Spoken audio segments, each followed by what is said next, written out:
एक युवा सांसद के तौर पर मैं अपनी उम्मीदों को संविधान के साथ जोड़कर खास तौर पर ये बताना चाहती हूँ कि आज हमारे देश में पिछड़े, दलित, अल्पसंख्यक समुदाय को किस तरह अपने संवैधानिक अधिकारों और आज़ादियों की हिफाजत के लिए हर रोज मुश्किलों का सामना करना पड़ रहा है।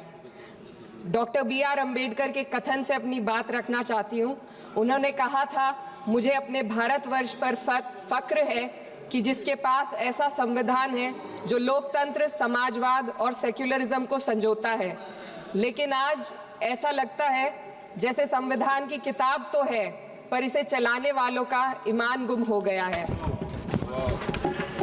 आज हिंदुस्तान में हर वर्ग को किसी न किसी चुनौती का सामना करना पड़ रहा है, मगर अल्पसंख्यक, खासतौर पर मुसलमानों पर जो कहर टूटा है वो किसी से छुपा नहीं है। ये लोग सिर्फ अपने मजहबी पहचान की वजह से निशाने पर हैं। संविधान का अनुच्छेद 15 कहता है कि किसी भी नागरिक के साथ धर्म, जाति या किसी और वजह से भेदभाव नहीं होना चाहिए, लेकिन हकीकत इसके उलट है। हालात इस कदर बिगड़ चुके हैं कि hate speech, mob lynching, bulldozer द्वारा घरों को गिराने की घटनाएं आम हो गई हैं, खास तौर पर उत्तर प्रदेश में, जहां ऐसा लगता है जैसे कानून के नाम पर जंगल राज चल रहा हो। संभल में जो हुआ वो सबके सामने है। पुलिस के संरक्षण में निर्दोष लोगों की हत्या की गई और सरकार ने चुप्पी साध ली। अल्पसंख्यकों पर हिंसा बढ़ती जा रही है, मगर सत्ता में बैठे लोग या तो आंखें मूंदे हुए हैं या फिर इन घटनाओं को बढ़ावा दे रहे हैं।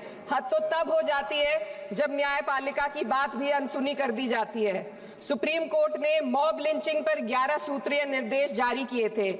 इसमें साफ कहा गया था कि राज्य सरकारें और पुलिस इस तरह की घटनाओं को रोकने और दोषियों पर सख्त कार्रवाई करने के लिए जिम्मेदार है, लेकिन आज भी इन निर्देशों पर अमल नहीं हो रहा है। हाल ये है कि मॉब लिंचिंग को रोकने की बजाय सत्ता में बैठे लोग आग में घी डालने का काम कर रहे हैं। उनकी जुबान से ऐसी बातें निकलती हैं जो नफरत को और बढ़ावा देती है। ये अशांति अब इतनी गहराई तक फैल चुकी है कि हमारे समाज के धर्मनिरपेक्ष चरित्र पर गंभीर सवाल उठ रहे हैं। साल की शुरुआत में ही कई राज्यों में दुकानदारों को अपने नाम बोर्ड पर लगाने के लिए मजबूर किया गया। इसे सेहत और सुरक्षा के कानूनों का हिस्सा बताया गया, मगर असल मंशा कुछ और थी। ये कदम खास तौर पर मुसलमान दुकानदारों को निशाना बनाकर उठाया गया ताकि उनकी रोजी रोटी पर चोट की जाए। पिछले हफ्ते मुरादाबाद में एक मुस्लिम डॉक्टर को हिंदू बहुल्य मोहल्ले में घर खरीदने पर विरोध झेलना पड़ा। वजह बताई गई कि इससे मोहल्ले की सामाजिक शांति बिगड़ जाएगी। अब आप ही बताइए, क्या ये वजह सही है, जायज है? असल में ये छोटी बड़ी घटना इस बात का सबूत है कि सांप्रदायिकता को बढ़ावा देने वाले बयान और नीतियां हमारे समाज को अंदर से खोखला कर रही है। उत्तर प्रदेश में यति नरसिंहन ने बेहद घटिया बयान दिया, लेकिन सरकार इन बयानों पर कोई कार्रवाई नहीं कर रही। हेट स्पीच न केवल जनमानस के विचारों को प्रदूषित करती है, बल्कि इससे अब संवैधानिक पदों पर बैठे लोगों को भी प्रभावित कर दिया है। अभी हाल ही में माननीय उच्च न्यायालय इलाहाबाद के माननीय न्यायाधीश ने ऐसे बयान दिए जिसका संज्ञान खुद सुप्रीम कोर्ट को लेना पड़ा। संविधान के अनुच्छेद 29 और 30 ने अल्पसंख्यकों को उनके मजहबी और सांस्कृतिक हक दिए हैं ताकि वो अपनी पहचान को बचा सके और अपने संस्थान चला सके, लेकिन आज उन्हीं हकों पर हर तरफ से चोट की जा रही है। वक्फ जैसे बिल लाकर उनके धार्मिक अधिकारों को छीनने की कोशिश की जा रही है। आज अल्पसंख्यक समुदाय को संविधान द्वारा दिए गए अपने बुनियादी अधिकार पाने के लिए लंबी लड़ाई लड़नी पड़ रही है। ऐसे कई मामले अदालत ने न्याय देकर संविधान की रक्षा की है, लेकिन अदालती प्रक्रिया में जो समय लगता है उसकी वजह से देश के सामाजिक ताने बाने को भारी नुकसान उठाना पड़ता है।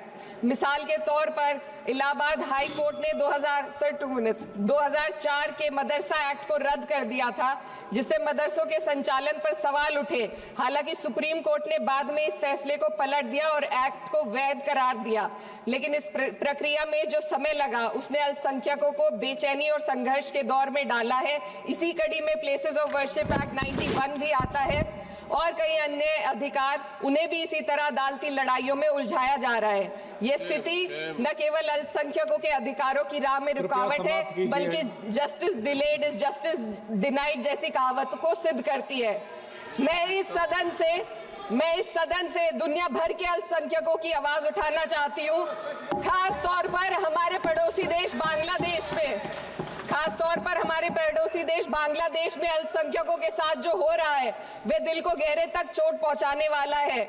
उनकी जान माल की हत्या की जा रही है।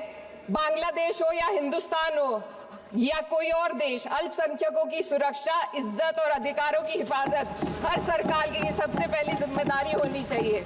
मैं इस सदन से अपने देश के अल्पसंख्यकों के साथ बांग्लादेश के पीड़ित अल्पसंख्यकों की आवाज को एक साथ उठाना चाहती हूँ। ये वक्त की पुकार है कि हम सब मिलकर ये सुनिश्चित करें कि किसी भी इंसान को उसकी पहचान या मजहब के कारण डरकर जीने पर मजबूर ना होना पड़े। जहाँ हक छीने जाते हैं वहाँ अमन खो जाता है। ये बात हर सरकार को समझनी चाहिए। अगर हम सच में अपने संविधान का सम्मान करना चाहते हैं तो हमें नफरत और भेदभाव को खत्म करना होगा। हमें ये दिखाना होगा कि ये मुल्क हर वर्ग, हर जाति, हर धर्म और हर समुदाय का है, और जब तक ऐसा नहीं होगा तब तक संविधान की आत्मा सिसकती रहेगी। सर, अपनी बात को खत्म करते हुए मैं एक शेर अर्ज करना चाहती हूँ। ये दाग दाग उजाला, ये शब गजीदा शहर, वो इंतजार था जिसका ये वो शहर तो नहीं। लेकिन अगर इस सदन में बैठे हम सभी सदस्य ये ठान ले कि हमें संविधान के मूल्यों को लागू करना है और उसे लागू करने का प्रयास करें, तो वह सुबह जरूर आएगी जिसके लिए लाखों भारतवासियों ने अपने जानों की कुर्बानी दी।